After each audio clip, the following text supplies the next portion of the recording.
Economics, Indian economic development, current challenges facing the Indian economy. Chapter name: Human Capital Formation in India. Introduction.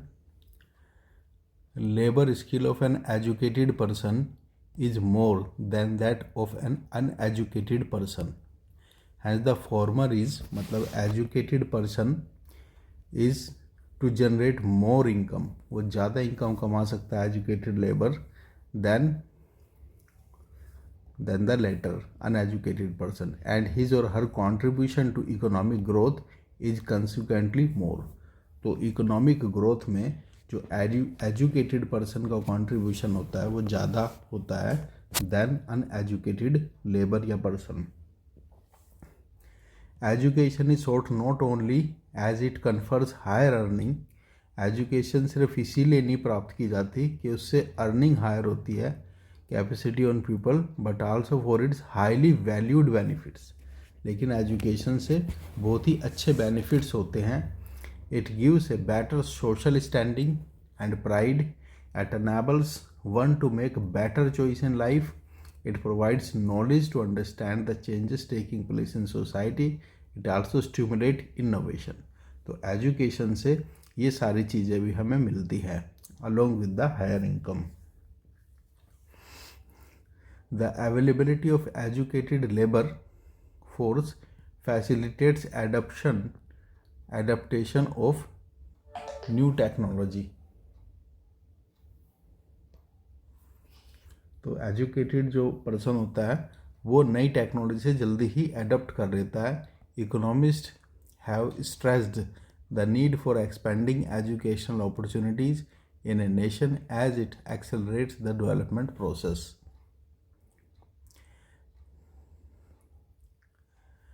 With equal size of land, how is that his yield is more than mine? ये educated farmer है, ये uneducated farmer है, तो इसकी yield ज़्यादा है.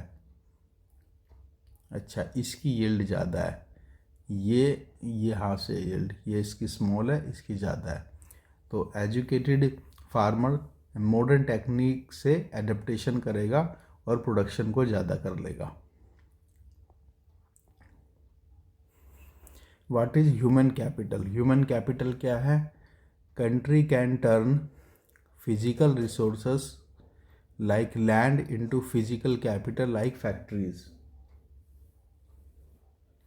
Similarly, it can also turn human resources like nurse, farmers, teachers, students into human capital like engineers and doctors. तो human capital का मतलब होता है कंट्री की फिजिकल रिसोर्सेज को, लैंड को फिजिकली कैपिटल लाइक फैक्ट्री में कन्वर्ट कर सके. जैसे कि एक आम आदमी को वो इंजीनियर डॉक्टर में कन्वर्ट कर सके तो वो ह्यूमन कैपिटल कहलाएगा.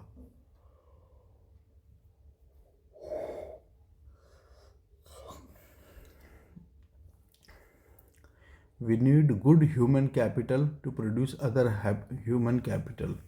अदर ह्यूमन कैपिटल को बनाने के लिए हमें अच्छे ह्यूमन कैपिटल की ज़रूरत होती है. This means that we need investment in human capital. तो ह्यूमन कैपिटल में हमें इन्वेस्टमेंट की ज़रूरत है to produce more human capital out of human resources. जैसे अच्छे कॉलेज स्कूल की ज़रूरत है, उसमें इन्वेस्टमेंट करेंगे तो ह्यूमन कैपिटल का डेवलपमेंट होगा. Sources of human capital. Investment in education is considered as one of the main source of human capital. Human capital को बढ़ाना है तो इन्वेस्टमेंट करना है एजुकेशन में. Investment in health, on the job training. और कहाँ इन्वेस्टमेंट कर सकते हैं? Along with the education, health में, ऑन द जॉब ट्रेनिंग पे, माइग्रेशन एंड इंफॉर्मेशन और other sources of human capital formation के दूसरे सोर्सेस हैं. Expenditure on health is an important source of human capital formation. Healthy human being जो labour होगी वो ज़्यादा प्रोडक्टिव होगी. The amount of money spent on preventive medicine. अगर हम प्रिवेंटिव मेडिसिन पे भी खर्च करते हैं तो वो भी एक इन्वेस्टमेंट है. जैसे कि वैक्सीनेशन, प्रिवेंटिव मेडिसिन जो बीमार ना होने के लिए दी जाती है एडवांस में। एक क्यूरेटिव होती है जो बीमार होने के बाद मेडिसिन दी जाती है, एक प्रिवेंटिव मेडिसिन के बीमार हो ही ना, जैसे कि वैक्सीनेशन। तो curative medicine, medical intervention during illness, social medicine, spread of health literacy. तो सोशल मेडिसिन होती है हेल्थ लिटरेसी के लिए, लोगों को अच्छी हैबिट सिखाएं, नहाना, हाथ धोना, अच्छा खाना प्रोटीन वाला। Provisions of clean drinking water and good sanitation, ये क्या है, सोशल मेडिसिन है। Are the various forms of health expenditure.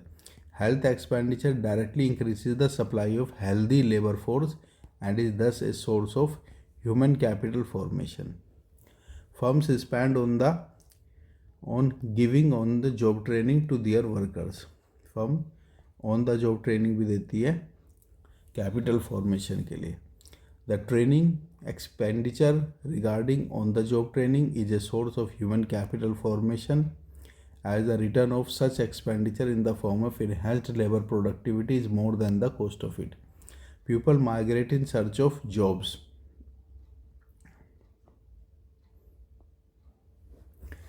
Technically qualified persons like engineers and doctors migrate to other countries because of higher salaries. Hence, expenditure on migration is also a source of human capital formation.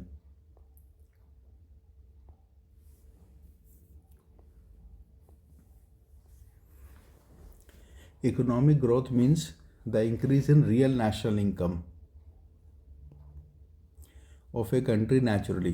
The contribution of the educated person to economic growth is more than that of an illiterate person. If a healthy person could provide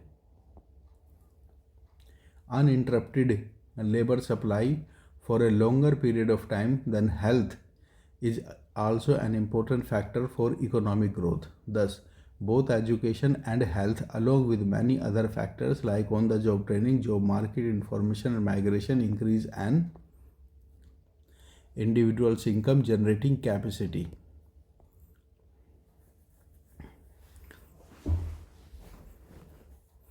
This enhanced productivity of human beings or human capital contributes substantially not only towards increasing labor productivity but also stimulates innovation and creates ability to absorb new technologies.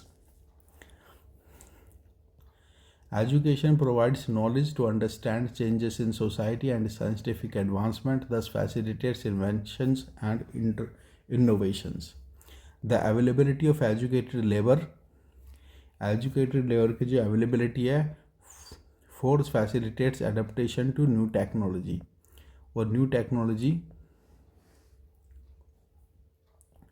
को adopt करने में help करती है. Empirical evidence, जो fact based evidence है, to prove that increase in human capital causes economic growth is rather nebulous, के human capital increase होएगी तो इकोनॉमिक ग्रोथ भी इंक्रीज होगा, वो काफ़ी नेबुलस है, मतलब वेग सी कॉन्सेप्ट है, इसके लिए डाटा अवेलेबल नहीं है. Higher income causes building of high level of human capital and vice versa. High income होगी तो ह्यूमन कैपिटल भी ज़्यादा बढ़ेगा and vice versa, that is high level of human capital causes growth of income. Capital, human capital बढ़ेगी तो growth होगा. India recognise the importance of human capital in the economic growth long ago. Economic growth में human capital का जो importance है वो India ने बहुत ही पहले रिकॉग्नाइज कर लिया था 7th 5-year प्लान में. इसीलिए कहा गया है कि human resource development has necessarily to be assigned a key role in any development strategy. किसी भी डेवलपमेंट स्ट्रैटेजी में ह्यूमन कैपिटल का एक इम्पोर्टेंट रोल है. The Indian software industry has been showing an impressive record over the past 2 decades. The value of IT depends greatly on the existing level of economic development. Human capital and human development. Two terms sound similar, but there is a clear distinction between human capital considers education and health as a means to increase the labor productivity.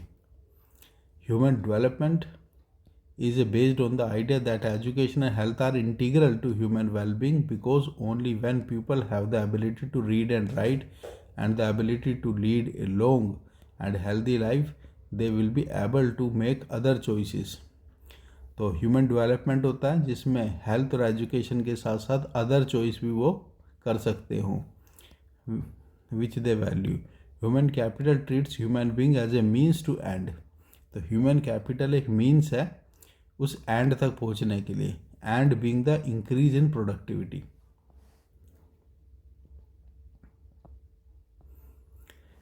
In the human development perspective, human beings are ends in themselves. इसमें human being ही एक लक्ष्य है. Human welfare should be increased through investment in education and health, even if such investment do not result in the higher labor productivity. तो human development में चाहे labour productivity कम भी हो, लेकिन ह्यूमन वेलफेयर होना चाहिए.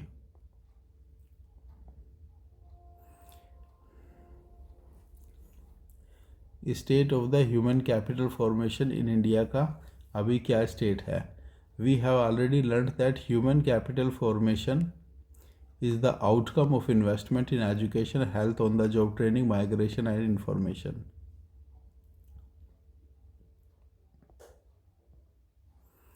In a developing country like India, with a large section of the population living below the poverty line, many people cannot afford to access basic education and healthcare facilities.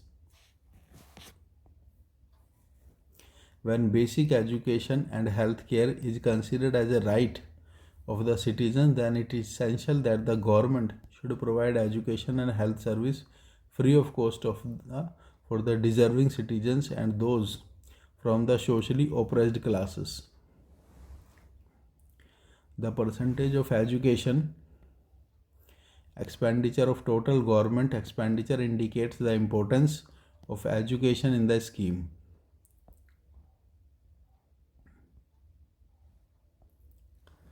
As we expand school education, we need more teachers.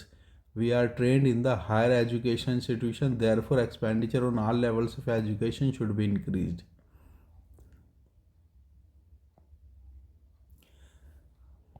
The Tapas Majumdar Committee appointed by the Government of India in 1999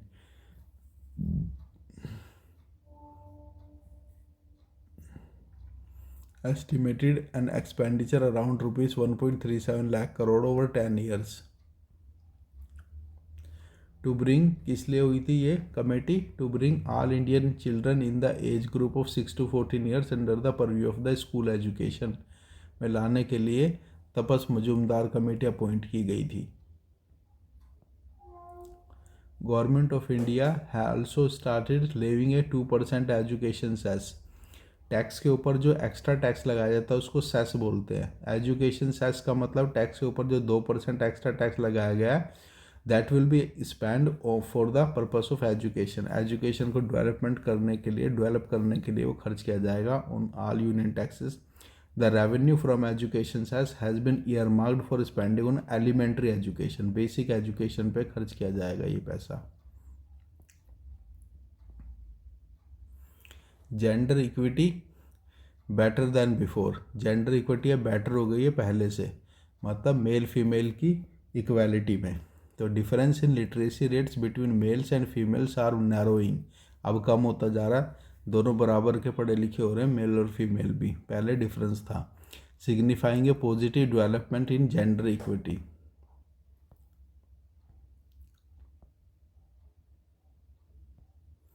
Conclusion. The union and state government in India have been earmarking substantial financial outlays.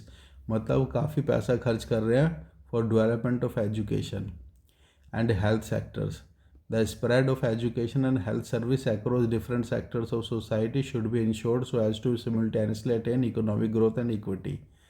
तो health और education दोनों पे पैसा खर्च करना चाहिए government को, ताकि इकोनॉमिक ग्रोथ भी और इक्विटी भी आए.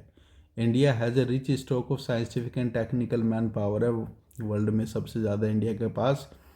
The need of the hour is, आज के समय की जो ज़रूरत है, is better qualitatively and provide such condition so that they are utilize in India.